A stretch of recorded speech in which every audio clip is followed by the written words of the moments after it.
Let's talk about HuoHuo, or however you say her name. I'm just gonna keep calling her HuoHuo because I don't really have an official reference and I also don't really care. She's cute though. If you're summoning for looks, go ahead by all means. This video is going to be in contrast to my previous one where I said she's not really worth it. I do think she has a place. I don't think she's as valuable as your Fushwans. I do not believe that in the slightest. And I do believe that coming after Lynx and these other supportive characters is a bad sign for her. I think that had we gotten maybe a patch or two with a bit more DPSs before her, she would have a bit more staying power. But as of right now, people just finally got the ability to survive MOC, and now they want more damage to clear it more comfortably. I think that if you were to go for more damage, you'd probably just pick up E1 of your Fushwan or her light cone to just keep you alive a little bit longer. I don't think you'd go for a brand new abundance character, especially when another cute character who was abundance also came out pretty recently, that being Lynx. Hello. So if you're like me and you've heavily invested into your Lynx, you might be in a position to where you are kind of considering just skipping out on HuoHuo. And I think that because we had so few abundance characters, aside from Luocha, you might have already been in a position to where you just pulled until you had your Lynx, until you could invest, and then grabbed a Fushwan, and these two operate on separate teams. Now, if you want to run Mono Quantum, that's perfectly fine. I understand that. But I think the vast majority of you are kind of in a position to where you know running Mono Quantum isn't really the best because you have two characters who occupy the same slot, that being your Fushwan and your Lynx. So you ideally would want a Harmony character. But hey, that's beside the point. What about HuoHuo? Well, we have one good win DPS, that being Blade. I'm not counting Dan Haig. I'm just not. He's a 4-star. A lot of you may like him, cool, but he doesn't compare to the 5-stars we have right now, and so I want to count those because you primarily will build your team around the 5-star you pull for. And so let's look at Blade. He's a win DPS, and Lynx is a better support than HuoHuo. I do believe that HuoHuo has potential to support a bunch of other characters, but Lynx is a little bit better. Here's why. Your Lynx gives you additional HP, increases their max HP by 8% of Lynx's max HP plus 222.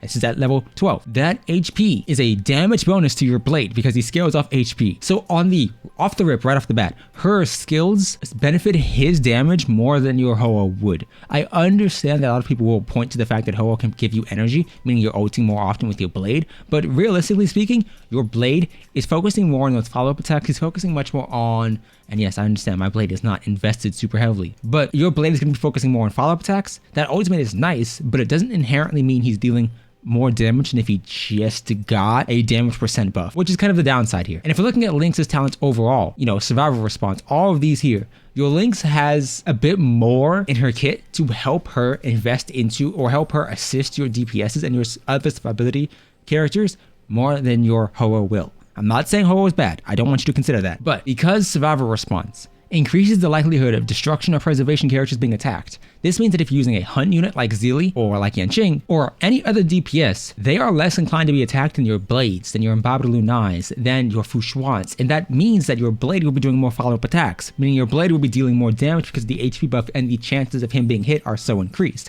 This works great with characters like Clara as well. And so I understand we have one good win DPS, but I don't think she's the best support for that win DPS right now if we're looking at abundance characters.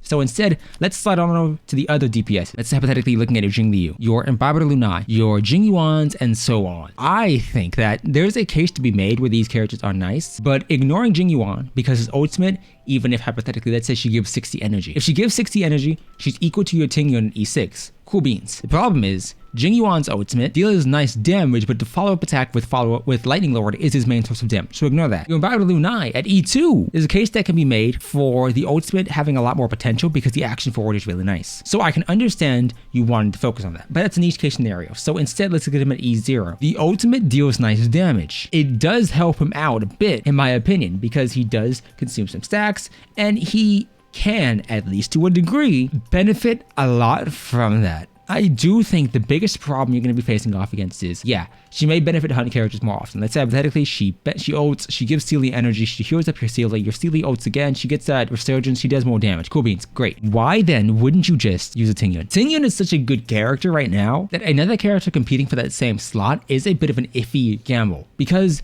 yes, I understand. Let's say hypothetically your HuoHuo gives 60 energy, and I'm saying 60 energy because my Tingyun is E6, and Tingyun by default gives 50 energy, and that 10 energy makes it 60. So let's say hypothetically your character wants 100 energy to use the ultimate. Tingyun and HuoHuo both give 60 each. Why is Tingyun, if they both give 60 energy each, your Tingyun is still going to be a better support for most of your DPSs and for the vast majority of the time? This is because your Tingyun is giving a damage percent buff, increases the ally's damage or target's damage by 42% for 2 turns. I understand this would not be the best thing in the world, but what this does mean is that your blades and your non-attack scaling characters can benefit more from a Tingyun ult, because if they're getting the energy, they can ult more often. If they're getting the damage percent buff, regardless of what they main and primarily scale with, they are still getting a damage up. Hypothetically, if your Tingyun said, you know what, I'm not giving you this damage percent buff, instead I'm going to give you a 42% attack buff, your blade doesn't care in the slightest for that, and your attack saturated units like your Jing Liu care less for that. So instead, a damage percent buff holds more weight. She can debuff the spell though.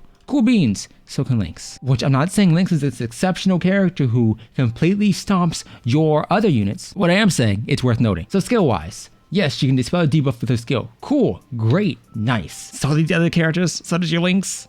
I don't like saying that, but so does your Natasha, so does your March 7th, so does your Luocha. Now, one of the things she does benefit from is instead of having that continuous healing that your Lynx and that your Natasha has, she may instead have the ability to heal you over time in a way that's similar to your Bailu, in a way that's similar to your Luocha with its attack radius or the field that heals you as you do damage. That's nice. It's a good pickup to have. I'm not gonna lie. I'm not gonna downplay that. It's nice overall. And she regenerates energy as your allies are healed. This is exceptional. The energy regen though is relative to your Lynx's energy regen to a degree, and they do have energy regeneration light cones, so it's kind of a moot point because they get so much ER to begin with, because my Lynx has like what, 135? Yeah, 135 ER, but whatever. Question is, do Idolons save her? I don't like looking at 5 stars and saying you need this Idolon for them to be exceptional, because you don't. I have Idolons in a lot of my 5 stars. I have a lot of Idolons, but I still think it's important to take note of the differences in what Idolons can offer for 4 stars versus 5 stars, because Lynx does get additional bonuses as a result of her Idolon. A speed increase of 12% is essentially HuoHuo's E1, and that 12% can just be gained from using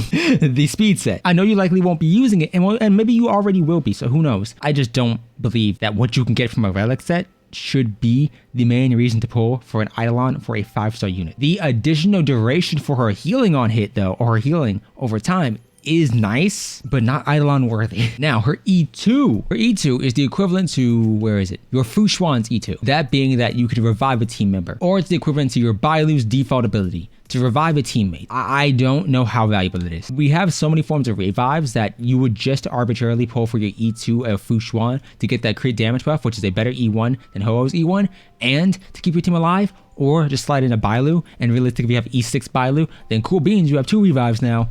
Yeah, once again, I'm not saying it's bad. I'm just saying there are other varieties of that same ability that don't require you to pull for that E2 to have. E4 is just a healing increase. Your Bailu has a healing increase. You want more healing? Go for the HP set or the healing bonus set for your Fu Xuan. Go for other options. Not lying, just saying you also get more healing bonus from E1 Fu Xuan. I mean from E1 Lynx, yeah. Now, the 50% damage increase, that is her E6. I'm not gonna lie, that does make her just outright better than your Tingyun. That is an E6, and as an E6, kind of disappointing. Your Tingyun restores more energy. I think the vast majority of people would rather have either A, more energy restored overall, or B, like if her E6 was just like, hey, she restores 25% more energy, you'd be fine with that. You'd be fine with that plus like a little bit of attack. But the damage bonus that makes her on par with your Tingyun for damage percent increase isn't. This is gonna be a video where I say she's worthwhile to summon for, and she is. I just think that for the vast majority of you, she's not going to be the best unit you need right now. I think you need more damage. I think you get more value from investing into your current units. That's just a blunt opinion I have. But her Idolons are nice. I just think that if you're looking for Idolons to invest into for a healer, go for Luocha's Idolons. His Idolons are great. I'm not going to lie. He becomes a Harmony Nihility character as a result, and that is far more valuable than just having an abundance character who gains the Idolons of other units over time. Or just go for a Fu Xuan. Fu Xuan E1, more damage. E2, the ability to revive. E4, more energy. And E6, just damage.